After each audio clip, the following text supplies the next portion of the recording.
Mm-hmm.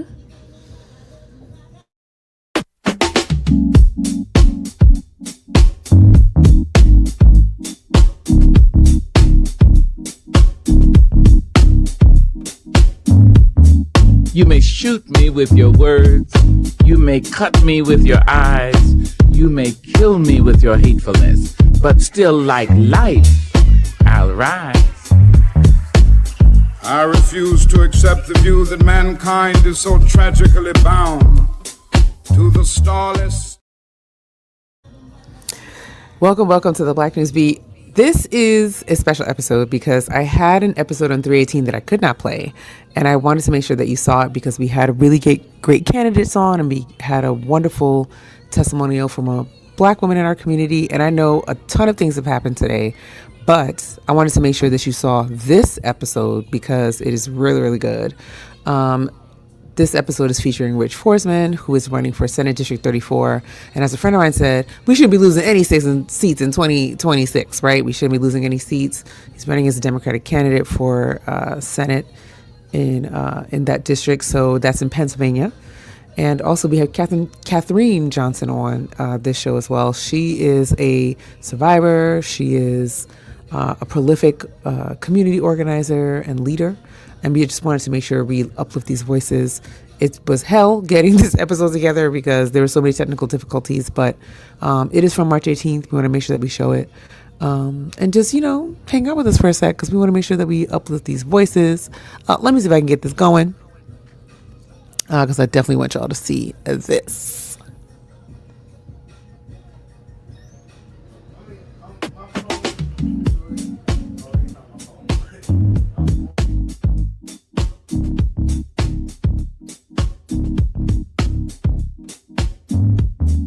You may shoot me with your words.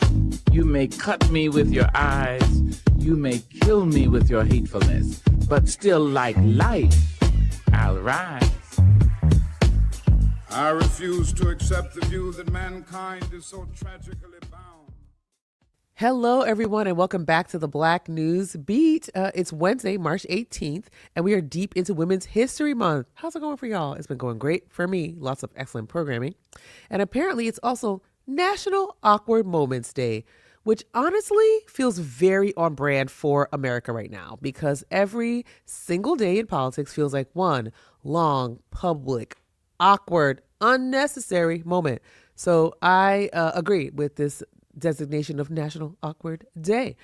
So this morning, we're doing what we do best. We're sorting through the noise, the nonsense, the power plays, and the stories underneath the stories. Because this week, we have a president escalating rhetoric around Iran while top officials are breaking ranks. That story is tea today. We have Trump casually revealing private health information about a member of Congress like it's a normal thing to do. Crazy tea today.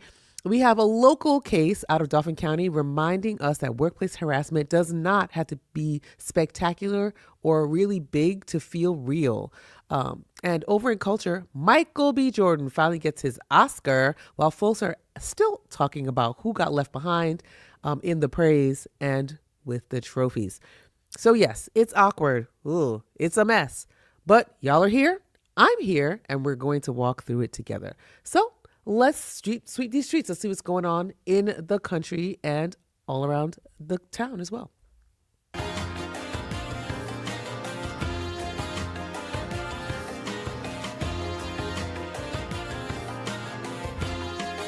So the Iran conflict is now hitting people at the pump. Gas prices have jumped sharply as the conflict involving Iran has disrupted oil flows and shipping throughout the Strait of Hormuz, one of the world's most important energy choke points. Now, this one's big. And I'll tell you personally, I felt it. I went to the gas pump yesterday to fill up my tank. I was on like super E. Like my car had already told me like 5 times. It was like, it's time to fill it up, time to fill it up. And I was waiting to the last minute because I was terrified of going to the pump. And sure enough, I get there. And 2 weeks ago when I filled up my pump, it was $3.01. Yesterday when I filled up my pump, it was $3.75. That's a $1, or excuse me, a 74% increase in price, approaching $1. Because I looked just a second ago just to see how high gas was at the same place I just got gas, and it's already up another 11 cents.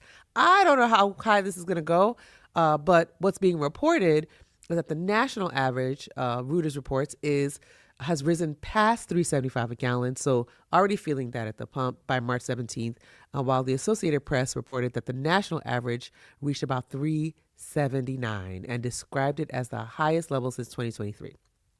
This is where foreign policy meets kitchen table policy. High crude prices do not just affect drivers directly, they also raise costs for shipping. All those products that we love from all over the world gets really and starts to feel really small when we can't get products because of high shipping costs due to gas prices, not just tariffs. Tariffs is already hurting us, but now the gas prices are higher as well. And other goods. We have other things that are being affected. Our groceries, flights, and other things that we love. I like to order electronics from across the world. That is being hit hard with different, with transport and tariff prices.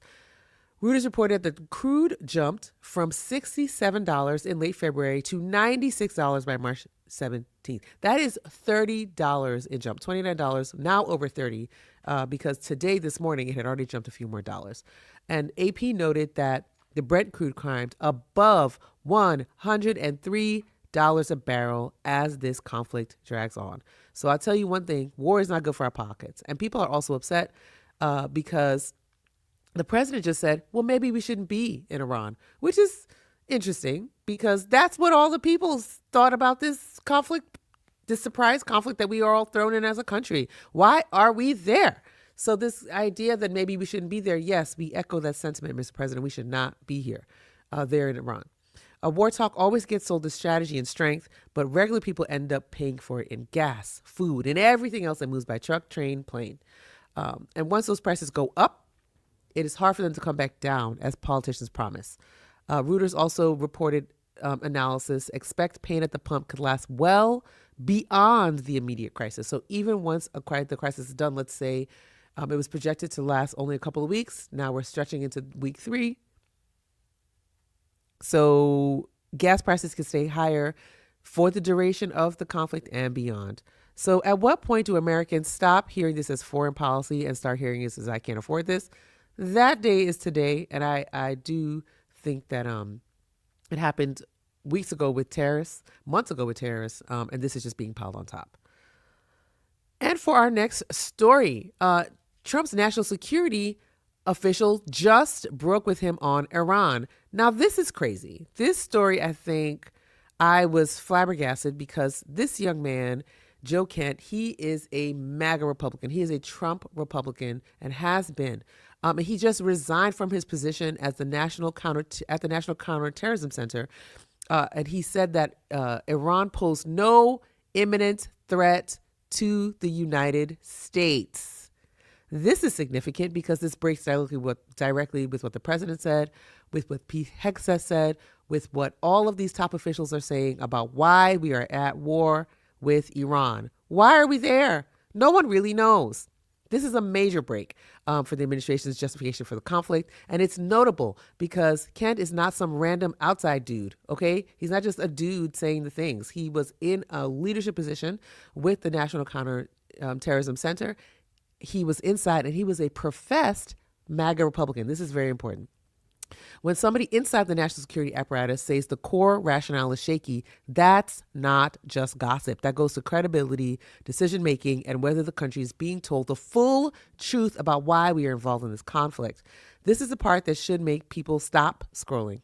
Because once you get beyond partisan cheerleading, the real question is simple. Are Americans being asked to accept war logic that even insiders don't buy? Who else is going to defect from this administration and what they're saying about this war? What lands harder for you guys, though? Trump's rhetoric or the resignation of somebody who says the threat was overstated? This is a very interesting part. And what's even more interesting is Caroline Leavitt, the press secretary of the United States, absolutely said he was lying. And this is interesting because they can't control the narrative, and they've been trying to, putting bans on threatening to ban the FCC, threatening to punish broadcasters. but it is not succeeding because people are coming forward to tell a different side of the story. And for story number 3, very Trump heavy, so sorry, but Trump publicly announced a congressman's private health crisis, and Mike Johnson almost wet himself sitting next to the president when he dropped that bomb. Trump publicly disclosed that Florida Congressman Neil Dunn had previously been told he could be dead by June, revealing a serious diagnosis that had not been public. This is crazy. The moment drew immediate attention because even House Speaker Mike Johnson indicated that the information was not supposed to be public. Now, why is this significant? It matters because the House needs 217 members votes to be Republican right now under this Republican administration in order to have a majority. And if this man is truly dying and could be dead by June, which was not public information, that means the balance of the House is truly up for grabs, especially with this midterm. And is that a kind of morbid way to look at it? Yeah, but that is a true story and probably why Mike Johnson was very, very surprised at what the president said. And this is more than about one ugly soundbite. It raises questions about judgment, privacy, and what happens when raw political calculation collides with someone else's health crisis. There's also something to be said about the deeply troubling political culture where a private medical struggle gets turned into a public anecdote in real time. Even if you like Trump, which I'm not sure why you would, that should bother you. Some lines should still be lines, and your private health information is one of those lines. So do moments like this register to people anymore? Or have we just all gotten numb to the breach, right? Every day it's a flood of information. Are we just numb? Or does revealing somebody's private health information really still matter, especially coming from the president of the United States? Next story. This one, very interesting. Right here, taking place right here in Dauphin County. Dauphin County employee took a whistling janitor to court after HR failed to stop the behavior. Now, this is crazy. A Dauphin County janitor, Andre Chadwick, 67, was convicted of summary harassment after a judge heard testimony that he repeatedly whistled loudly to annoy a Prothonotary office's employee, Alicia Redmond, and brushed near empty garbage bags against her after she complained. Very weird. Redmond testified that the conduct escalated over months and that the county leadership and HR failed to stop it before the matter ended up in court. Just brushed it off, didn't really take her seriously. Penn Live reported the conviction on March 18th, which is today. Why it matters. So this story is about more than just whistling, obviously. If someone's feeling intimidated, harassed in the workplace, we need to take that seriously. It's about what happens when a worker says, this person is targeting me specifically, and the institution just goes, meh. Redmond testified that she went to supervisors, human resources, county commissioners, and even the president judge before filing a criminal complaint. That's the part that should sit with people. You shouldn't have to go through all the levels of complaint in order to have yourself heard on a matter of harassment and feeling unsafe and feeling uncomfortable in your workplace. What stood out to me, though, is how often harassment gets minimized when it does not look dramatic enough for people. This happens a lot, right? Folks hear whistling and act like the whole thing is silly. But if someone is repeatedly testing the boundaries, escalating after complaints, and making you feel unsafe at work, that's not nothing. And when HR fails to act, people end up having to fight for dignity in public, which stinks. We already have a lot of stuff going on at our county level, so this doesn't make it look great. So how many workplace situations get dismissed as not that serious until somebody is finally forced to take it to court? Question for y'all. Let me know. Last story coming up, or last section coming up is media and melanin. So media and melanin is one of my favorites because it really helps us to kind of celebrate Black and brown folks on film, on TV, doing music. And we are bringing it right back to Michael B. Jordan today. Congrats on him on his Oscar win for Sinners, Best Actor. And what I think this story really highlights is, and I talked about this a little bit on the Black News Beat page, is how Michael B. Jordan and Ryan Coogler have been snuffed over several years. They've been making movies together for over a decade, for 13 years, and have been snubbed in the awards circles until this year, until folks like one of my favorite creators, Amanda, she studies how, why we win and how things win. And she talks about them. But she kind of outlined this kind of history of snubbery, just not even acknowledging they exist. And part of the reason was because Ryan Coogler built his own table. And we talked about that here on the show before. So Michael B. Jordan won for Best Actor for Sinners, his first Oscar, after a long award seasons that also included big NAACP Image Award recognitions, BAFTA recognitions, Actors Awards. He really has been widely celebrated this season. And the win was widely celebrated, but there is still conversation among Black film fans about Delroy Lindo and whether his work legacy and recent season of acclaim got the fuller recognition that many people hope to see. And if you don't know, Delroy Lindo, The Five Bloods, and so many other pieces of art. He's been also in Sinners. He was nominated for Best Supporting Actor. All of these roles that he's played, people are wondering, when is it going to be his turn? And is it a thing of, well, we can't have two Black people win at once? A lot of people question that. Or did they just really think that another Best Supporting Actor did better? So two things can be true at once. Michael B. Jordan absolutely earned his flowers. And people can still feel a way about how often Black legends are beloved in conversation, but not fully rewarded in the institutions that we claim matter, right? So the other question that was kind of running around was, do the Oscars matter that much? If you don't get an Oscar, what does that mean?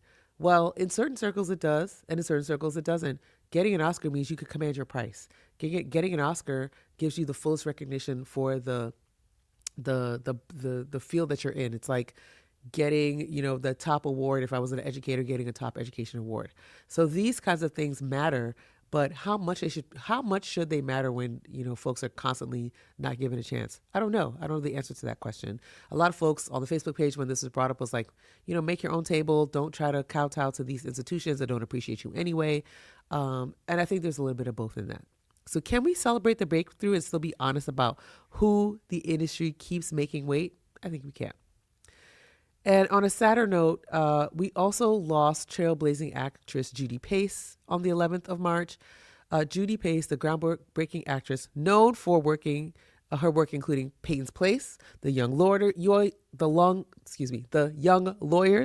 Cotton Comes to Harlem, and Brian's Song, has died at 83. Her death prompted renewed reflection on the Black women who opened doors in Hollywood long before the industry was ready to fully honor them. Media and Melanin is not just about who's trending. It's also about memory and lineage and whether we know the women's presence who later made careers possible. So this is exactly why I never want us to just focus on visibility without also focusing on history, right? We also want to bring those two together. Some people build whole runways and still don't get named enough. Judy Pace deserves more than just a passing mention. She deserves context, gratitude, and credit. Who are Black actresses you think history still has not given enough credit to? Let me know. And last but not least, we are going to take a quick break. I want to introduce you to some of last but not least, we're going to take a quick break. I want to introduce you to the folks we have coming up on the show. We have Miss Kathryn Johnson.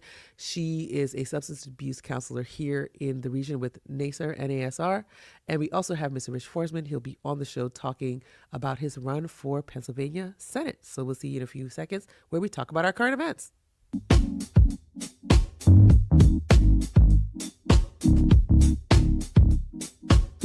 Welcome back to the Black News Beat. Right before we get to our interviews, I want to talk to you about what's coming up next in the next few weeks here in the Harrisburg region.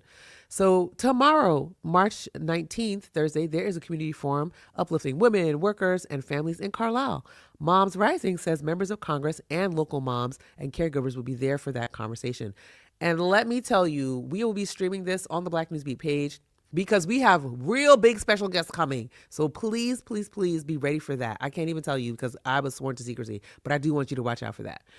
And also, don't forget our Harrisburg St. Patrick's Day Parade is set for Saturday, March 21st from 2 to 4 p.m. Yours truly will be out there representing Affordable Pennsylvania, and we'll be talking taxes and tariffs while I hand out hot toddies. I'm so excited. And of course, we are at Culture and Commerce every single Tuesday for Topics Tuesday. Pull up, be in community with us, powered by the Young Professionals of Color, Greater Harrisburg. And last but not least, on March the 20th, there will be a meet and greet for Tawanda Stallworth, who is running for the 199th. I'm in Carlisle. She's coming over to Harrisburg to talk to us and gain some support there. Please come to that event and please give. All of our candidates need help, right? Please volunteer, do that work with them. And I can't wait to see you all there this Friday. And we'll be right back with our first guest. We'll have Mr. Rich Forsman come up and talk to us about his run. And then we'll have Ms. Kathryn Johnson talk to us about her work in the community as she tells us how she got into the work and a little bit about her story. We'll be right back.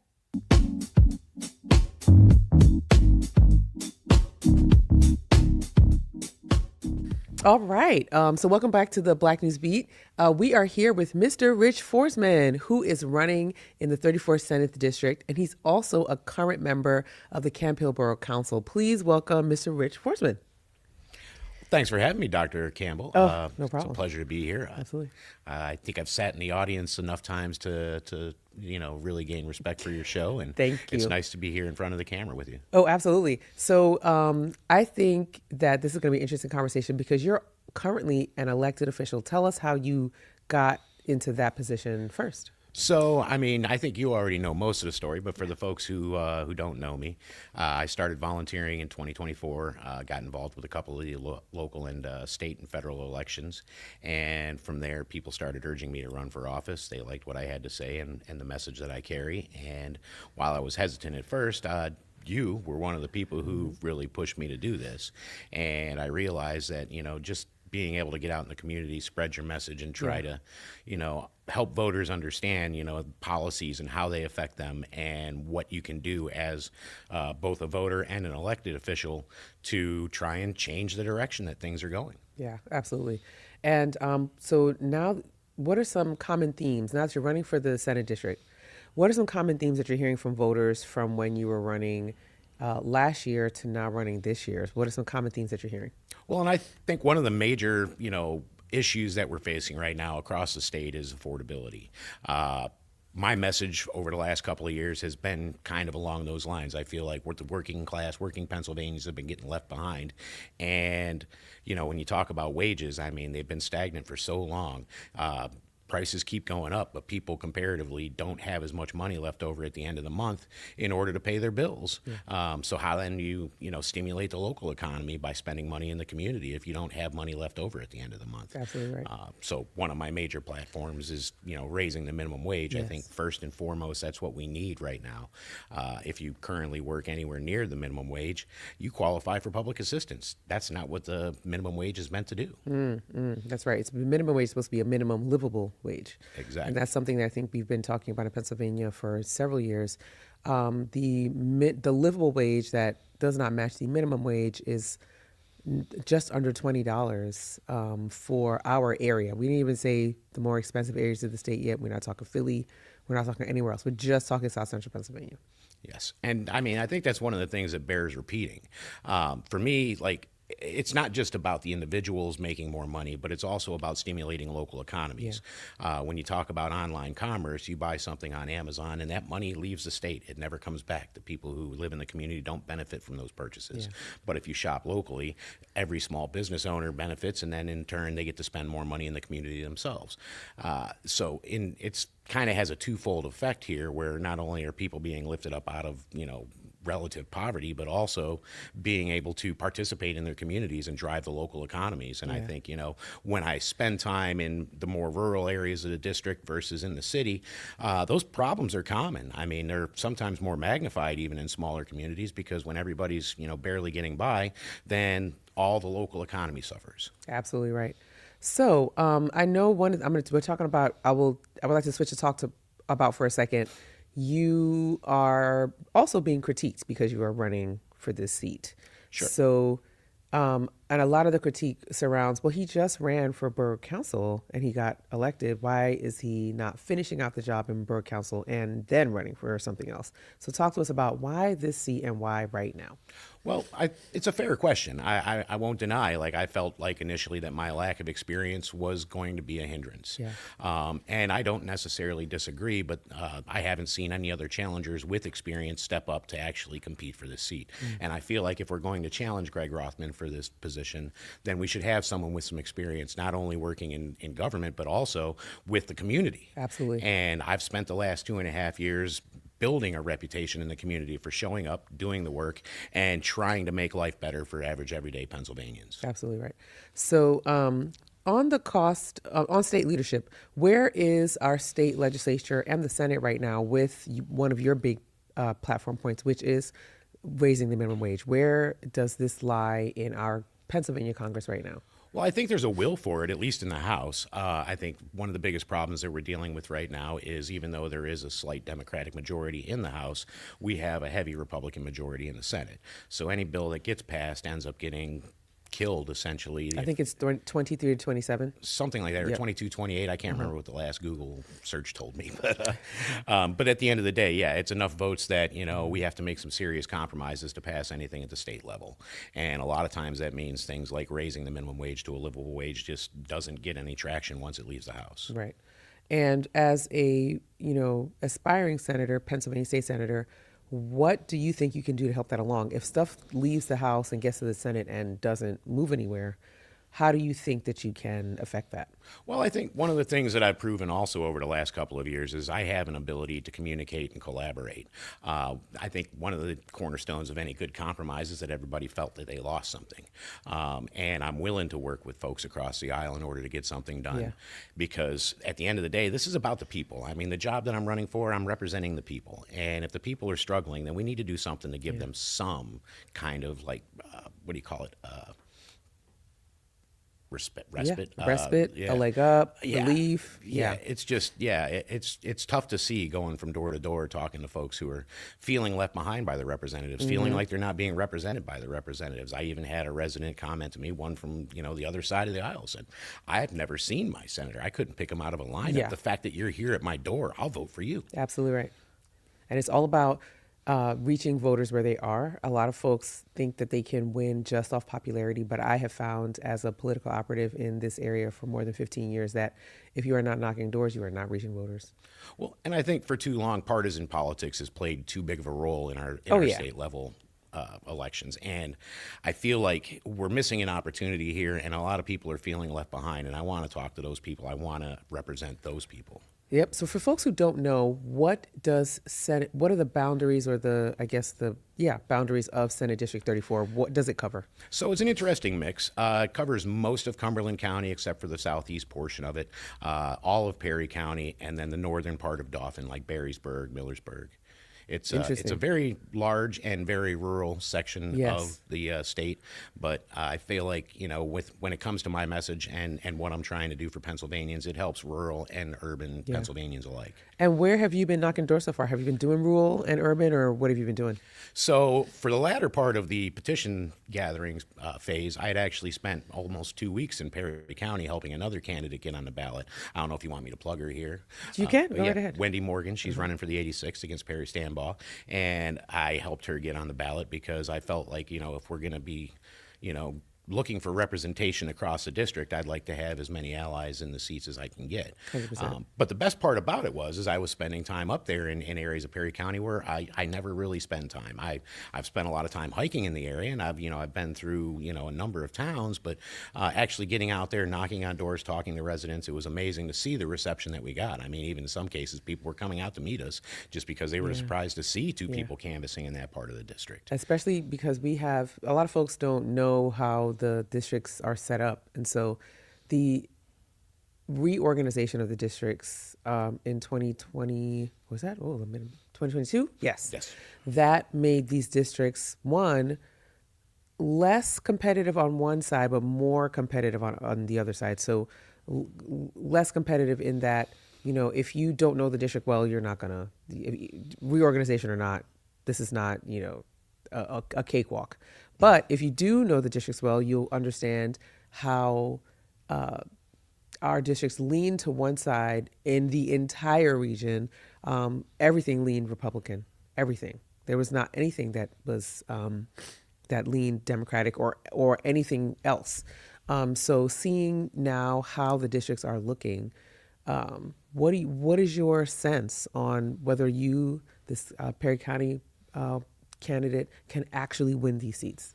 It's going to be a tough road. I mean, at the end of the day, it comes down to reaching the voters and letting them know that we want to represent their issues and not just trying to, I guess, make a seat for ourselves somewhere at the table.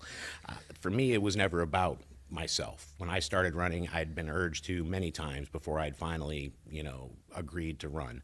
And it's not because I don't feel like I could lead, but I didn't feel like my voice mattered as much as I realized that it does. And it turns out if you have an understanding of the issues and how to address them, or at least ideas on how to address them, you can actually lead and be effective at the job. Excellent.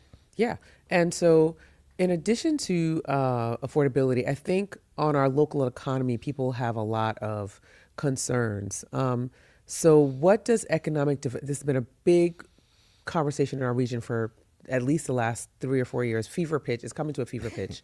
But for the more rural parts of our South Central Pennsylvania landscape, what does economic development look like beyond the usual talking points? What does it mean for everyday people, everyday rural Pennsylvanians, everyday rural South Central Pennsylvanians, not just developers, institutions, or even from the perspective of electeds? Like, what is this? What do you think people are thinking about economic development? What does it look like for us in this region?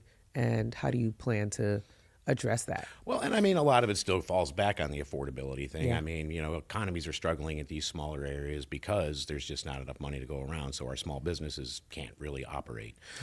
So yeah, I mean, anything I can do to provide some kind of, relief to business owners and help revitalize some of these downtown areas that may be struggling is on the table for me. Absolutely. At the end of the day, it's all going to depend on the makeup of the Senate after the 2026 elections. But I think, we have a real opportunity in the state right now to actually step up and represent working Pennsylvanians. The will is there. I mean, Yeah. the people want it. It's just a matter of whether or not they'll vote for representatives who actually want to make that change happen. Mm-hmm. I went to a workshop recently, and one of the things they pointed out is, as individuals, a lot of us, we don't really consider change as being possible. We envision a world better than the one we're currently living in, and we feel like we deserve better, but we're not willing to step up and actually push for it. Yeah. And I want to be one of those people that pushes for it. Absolutely. And what do you think is going to be the hardest, or has been already, the hardest part of this journey? Has it been, how is it getting on the ballot? And what do you see as more challenging issues coming up for you in the next, winning the primary, so 2.5 months, and then if you're successful, going on into November? I think the hardest part will be just trying to reach all the people I need to reach in order to make sure that they understand that, this is not about partisan politics for me, and it's about collaboration. It's about doing what's right for the community and not just, what's politically expedient. All I ask of voters is give me one term. If I can't deliver for you in 4 years, fine, vote in the next guy who comes along. But I know that based on my experience and based on my understanding of the district, that I can do some good here. I have a real opportunity, and I'd love to have that opportunity if people would vote for me. Absolutely.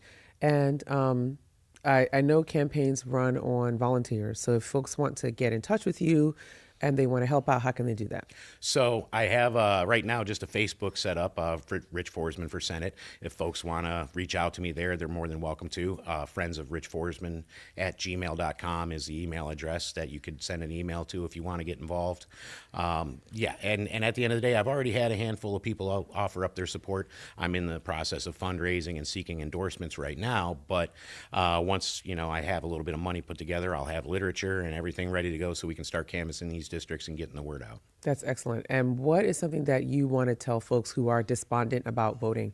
A lot of folks we had really interesting 2025 elections, all of the specials leading up across the country and in Pennsylvania leading up to our primary have also been quite interesting, a lot of upsets, shakeups.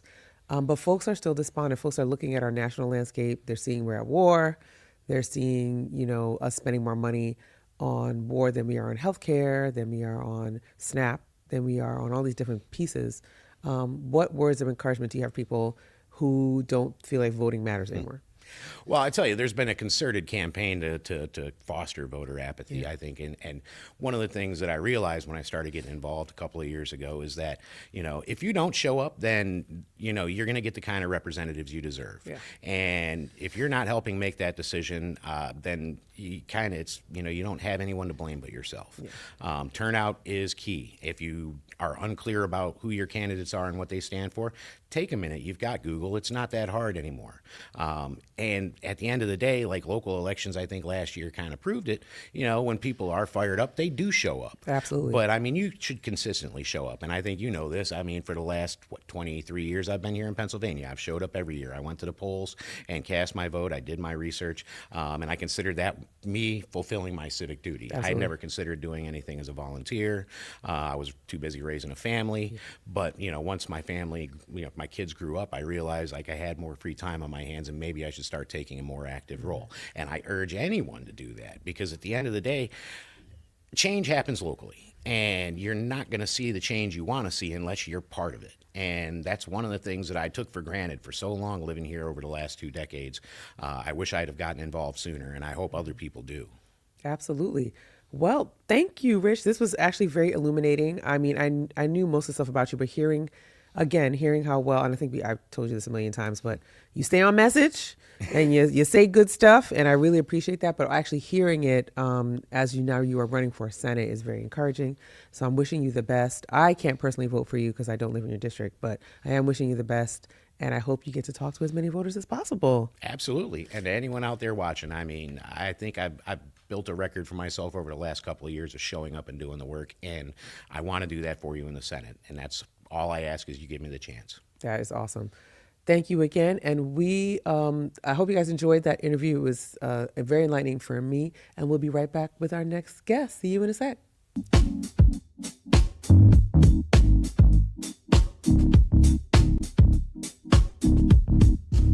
Welcome back to the Black News Beat. I hope you enjoyed my prior interview with Mr. Rich Forsman. I'm always happy when people are running for office. If you're not running for office where you are, look to see what's open and run for office. No matter where you are on the political spectrum, run for office. This is important to our democracy, and run to protect our democracy, because I believe it's under attack. And whether you are a Republican or Democrat or Independent or Green Party or something, a Libertarian or something else, there are over 200 different political organizations just registered in Pennsylvania. Doesn't matter where you fall in there. What should matter to you is that we protect our elections. What should matter to you is that every person's vote counts. What should matter to you is that we take care of each other in the way where we are protecting how we elect to get the kind of services we need in our community and more. All right, so just a little word on that, but I want to introduce you to a friend of mine, Miss Kathryn Johnson. Kathryn is a substance use disorder counselor, community advocate, and a woman committed to healing, restoration, and second chances for people impacted by incarceration. She brings both professional expertise and lived experience to her work, and she is focused on helping women and justice-impacted people rebuild stability, purpose, and independence. And she does a lot of that through getting people to tell their stories and telling the stories of others. Please welcome to the show, Miss Kathryn Johnson. Hi, how are you? Bring your mic a little closer. Don't be shy. Okay. Yeah, you can sit right back there and bring it close. I am feeling You a can do little that. shy this You shouldn't be shy morning. on the show. Let me tell you why. Because this show is such a vibe all the time. It's so fun. And people always contact me after the show and are like, thank you for having people on who are telling the stories that we're telling about our community. Mm-hmm. So your presence here is super important, but it's also like a love letter to the community, right? So think of it that way. We're doing this show in a way to like really show people in our community that we care about them, knowing not just the truth, but knowing all of the vast things that we all do in the community and keeping us connected. So don't be too scared. Yeah, that sounds good. Yeah. So tell us about you. Tell us whatever you want us to know. I watched your video, but I want in your own words, tell us about you. So, well, there's so much to tell in so little time. But first I want to say thank you for creating this space for me to be able to share my truth. Absolutely. I recently adopted a model, Healing Out Loud. And in that model, I think it's important that as a person who is in recovery, in long-term recovery, and and I call myself a successful reentrant. Yes. I have been out of the criminal justice system for over 10 years. Amen. No new charges, nothing. And so I think it's important that we own our own truth. Mm. And owning that means being honest with yourself, whatever that may be, you know. And so in the process of that, you know, there's a difference between accountability and shame, you know, like when you're looking at all those variables. But I recently, like I said, adopted this model, and I'm trying to get it on paper because I believe it's going to be a movement to help those that are coming behind me learn how to transition. Absolutely. Not just in the society, but even different communities, because there's so much stigma. Like, you would think we have come a long way, but we still have a long way to go. Yeah, we do. You know, We really and do. So, yeah. So, one of the ways that I just go out and I do some motivational speaking. I facilitate groups. But it's all about my truth, and I've had to learn how to curtail that, if I'm using the right word, specific to whatever population I'm speaking Absolutely. with. So when I'm with the reentry population, my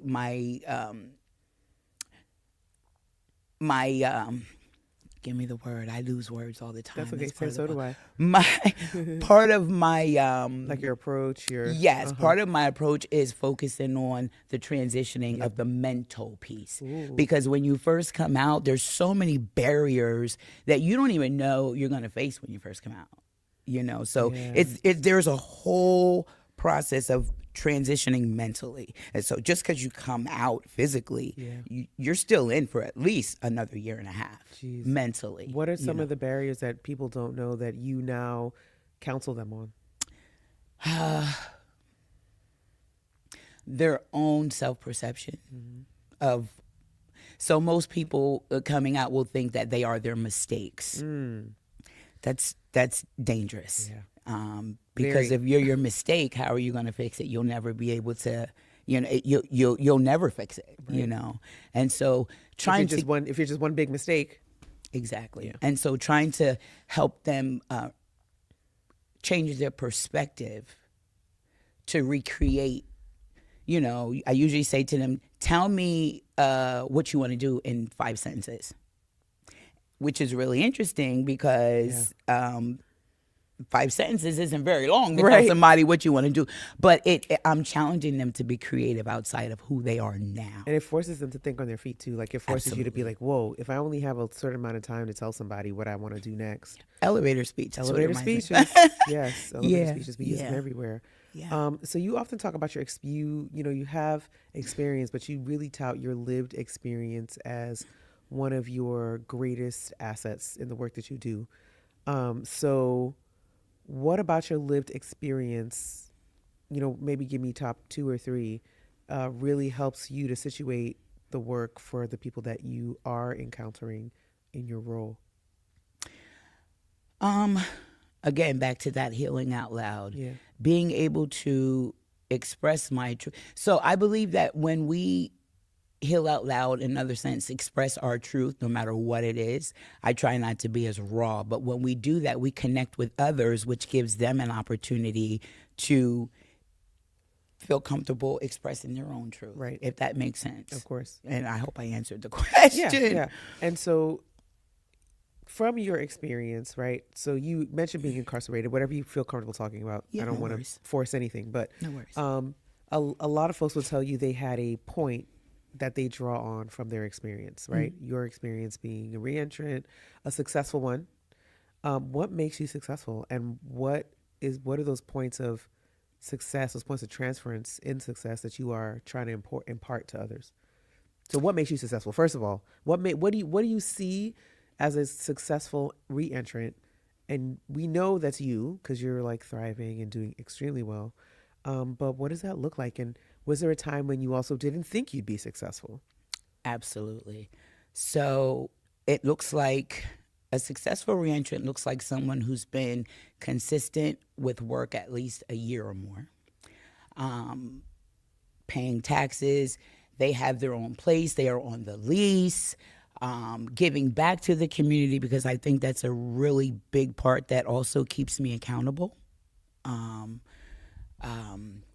You know, paying bills, just, and I don't want to say normal, but and also being willing to talk about their journey, because again, that's what keeps people to know that, like, that's where the hope comes from. Right. People, you can't, you got to see hope, if that makes sense. Oh, of course it does. Of course it does. And you have to see hope, and the Bible talks about, like, faith being the evidence of things not seen. So the evidence sometimes has to come from you before you can actually, like, walk into it. And really, it's always a question of how you do that. Like, how do you get that evidence?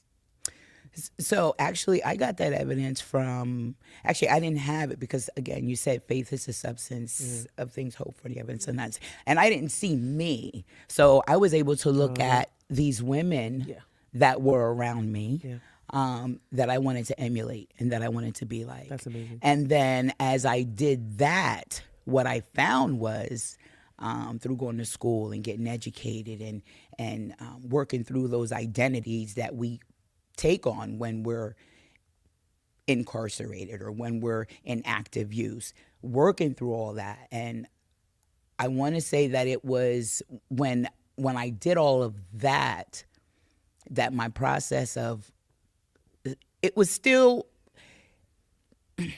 I'm sorry, repeat the question again. No. I think I got lost in it. Truly, I want to dig more into you. Okay. So, like, what does it look like for you? What does it look like for you, a person who's reentering? What does faith look like? What does seeing yourself look like? And how does that come out of your experience, basically?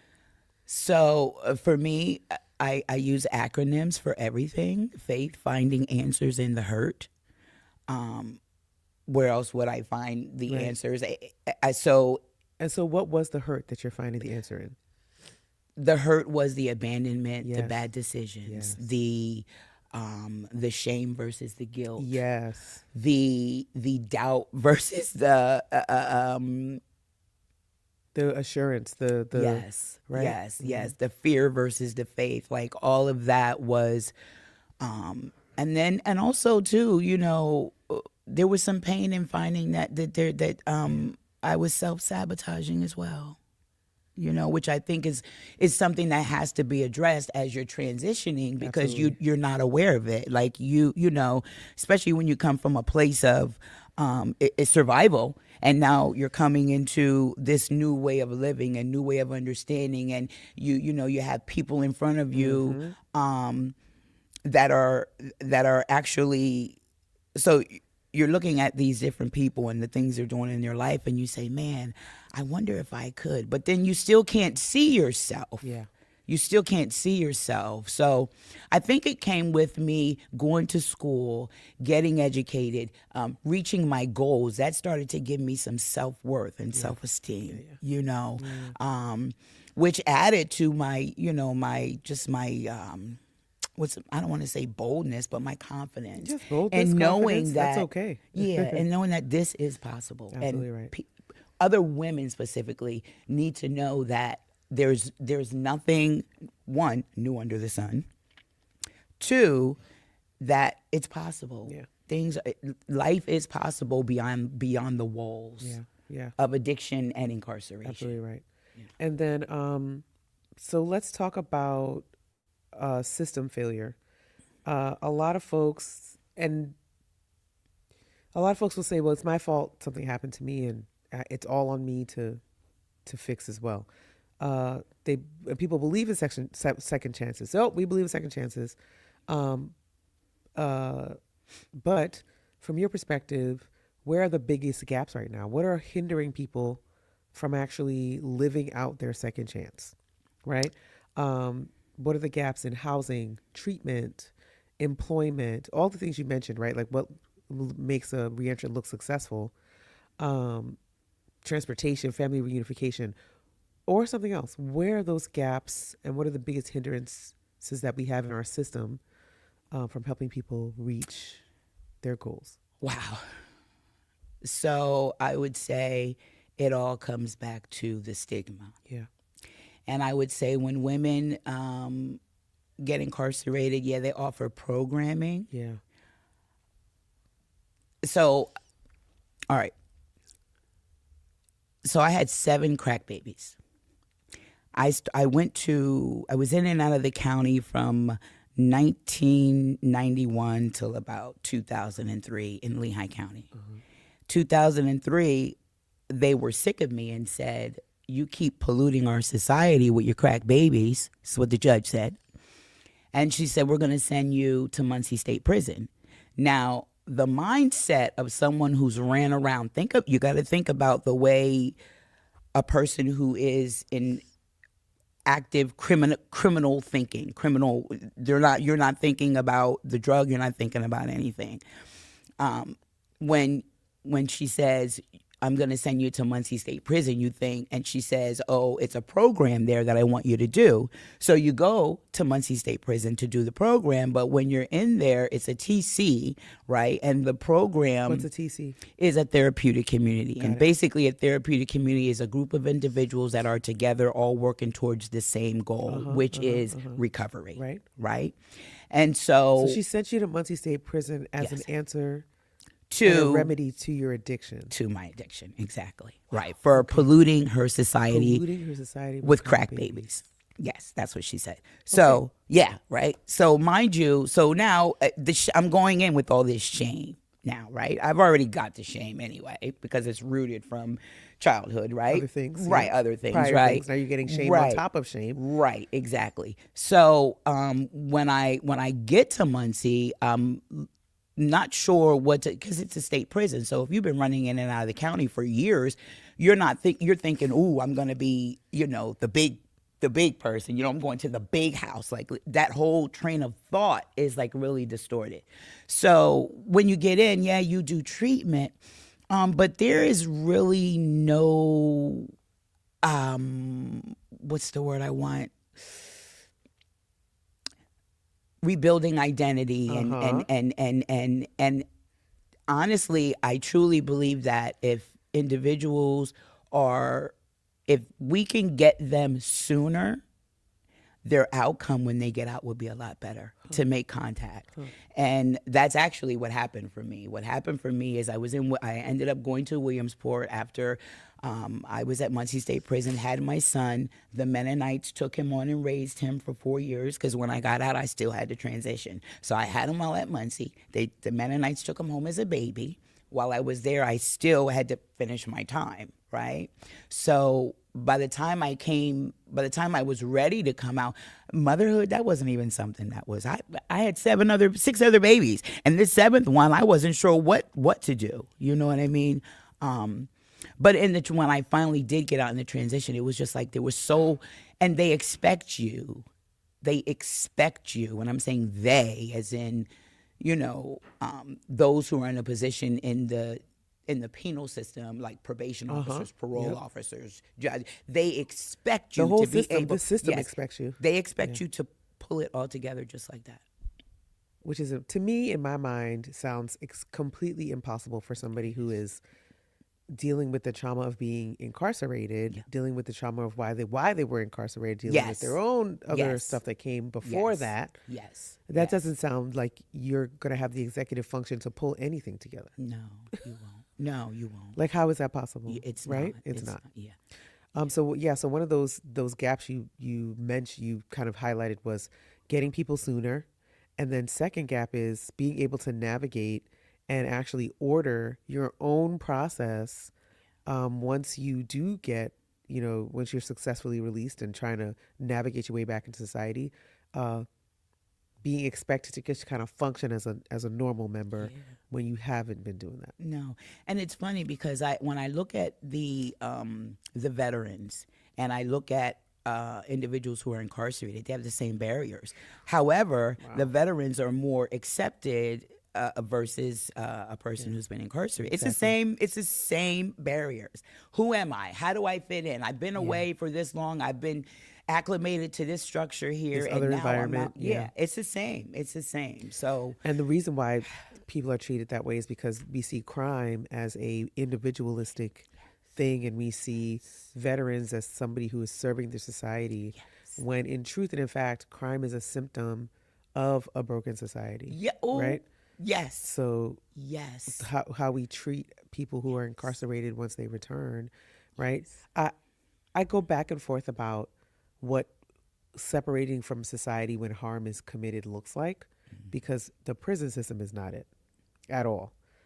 So how do you look at a crime in a way where if we take care of the people who were incarcerated, we're doing better for society versus putting it all on them to be like, well, you just gotta figure it out. You figured out how to do this other stuff. You can figure this out too. And that's a lot of the messaging I hear when I'm talking to folks like, well, these people just have to do better, kind of Yeah. thing. Well, so one of the things that I do specifically, and when I engage my individuals that are on my caseload, if they are re-entering either from rehab, prison, or anything like that, I usually find out what all their needs are. Yeah. And one of the things that I absolutely love about Harrisburg is that it is, and I fill up because I've never been in a community that is so. I've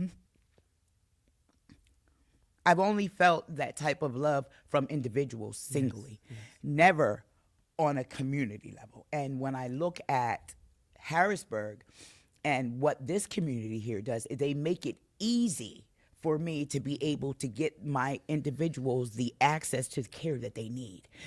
I partner with Tri-County OIC, so they deal with the reentrance. Shout out to Christina Johnson. Yes, Christina Johnson. I'm now also connecting with Thrive. Yeah. I'm right way to do it. My husband, his nonprofit. Shout out to Carlos. Yes, yes, Carlos Johnson. Yes, and doing it the right way with his transportation and ProRank with their Shout out to Chiron. Yes, absolutely. Listen, Harrisburg is on the map. Absolutely and right. guess what? It should be because we're the capital. That's right. Sorry, I That's don't right. want to say. No, Yeah, no, we facts, are. facts. And so when I look at the other communities, I was living in Lycoming County, Williamsport, for over 20-something years. Did I ever have the opportunity to do what I'm doing here? Absolutely not. Wow. You know why? Because the scope was she's still a convict. Yeah.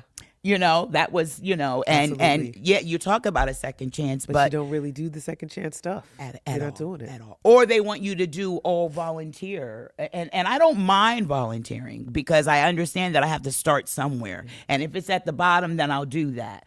But at some point, as I'm seeing my worth, I need you to see it. Facts. And sometimes they don't see it. And so they want you to continue. A lot of times they don't see it. Yeah. I mean, yeah. it's the norm not to see the worth of people who are returning to society. Right. So this has been a very interesting conversation. My last question for you is that I'm going to bring it back to your personal experience. You said that you're great, and thank you. And I want to stop and say thank you for telling us that story about what the judge said to you about your difficulties at Muncie, about returning, because it's those personal stories that people see themselves in. That's why I was like, oh, no, I want to know about you. People see themselves in those personal stories, and they see a chance, right? They see you doing well, and they're like, if she can do it, so can I. So thank you for that. Yes. So I'll just talk to the camera over there. It's right there. And I want you to answer this question for me. You said that your greatest qualification is your lived experience. What do you want women watching to know and hear from you if they are still in the middle of their own struggle? Wow, that's a really good. So, and let me say this: if I fill up, it's because I'm passionate about what I do and what I believe. And I just want to say to any woman struggling, whether it be with re-entering, whether it be with addiction, whether it be with family, whatever, employment, whatever, I just want to say that you matter, and of course you can't do it alone, but there is someone, me, who can help you put the pieces together. I can be reached at Nazar Consulting Group, which is an outpatient substance use counseling facility. Nazar, can you spell that for me? NASR. NASR, yep. Yeah.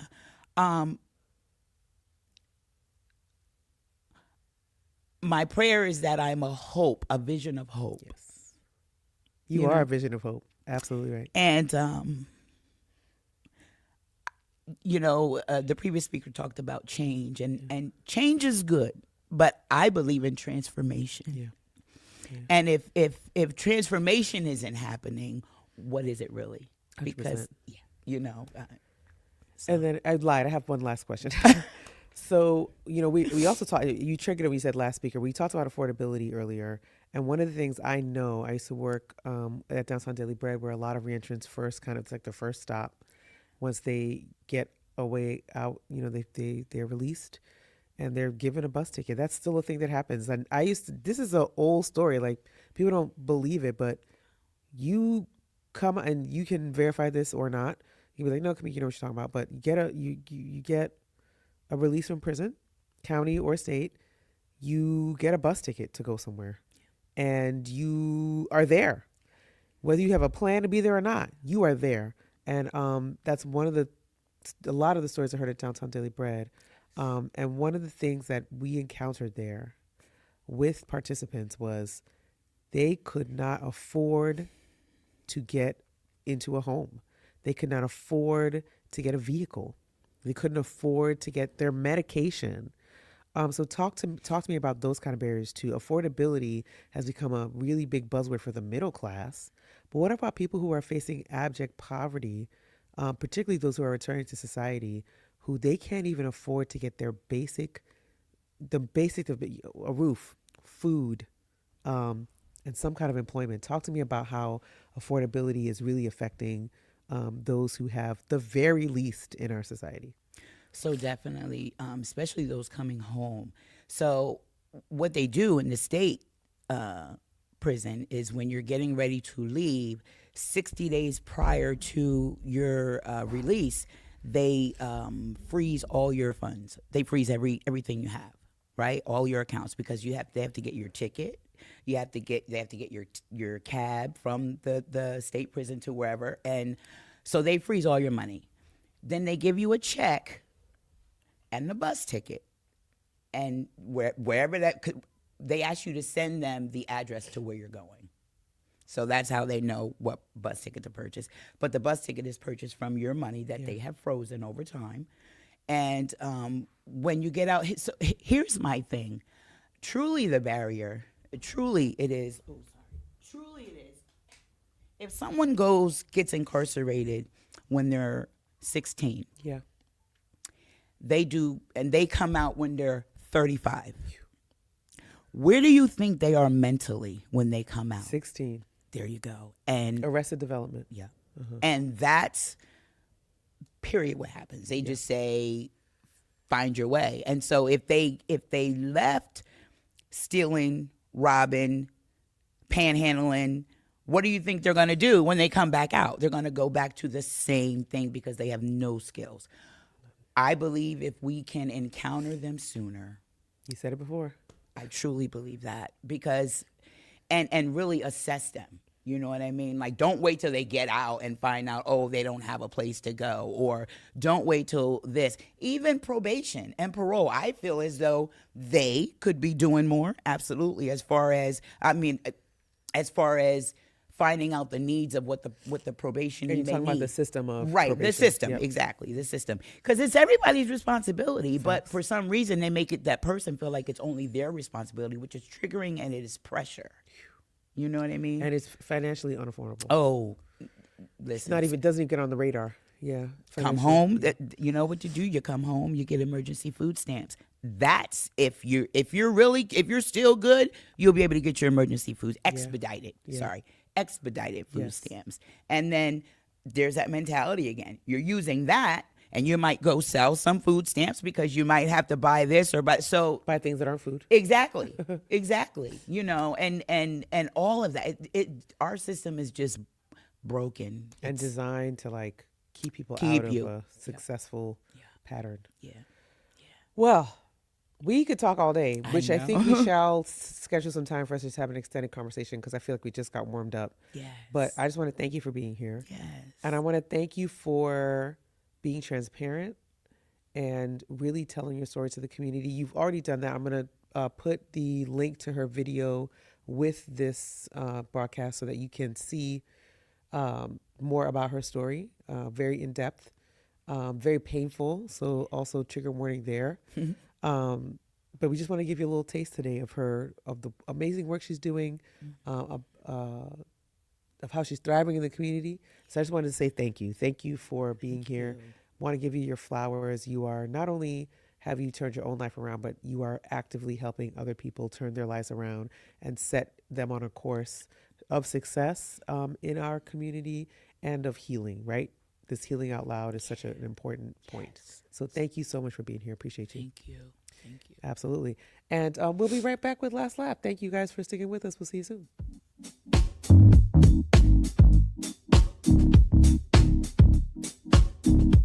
So thank you guys so much for sticking with us for the show today. It was a great show. I love doing this show because I get to learn so much about the folks in our community.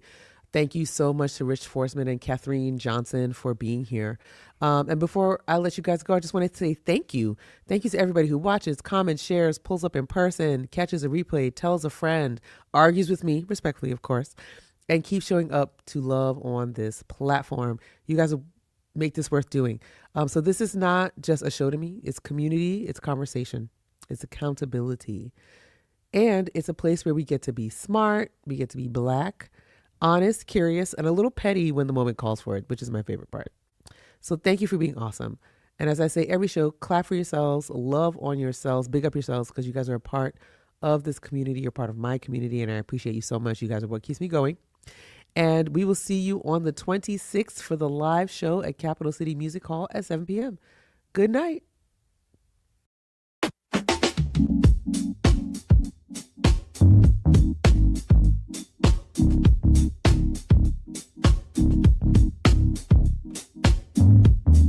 You may shoot me with your words. You may cut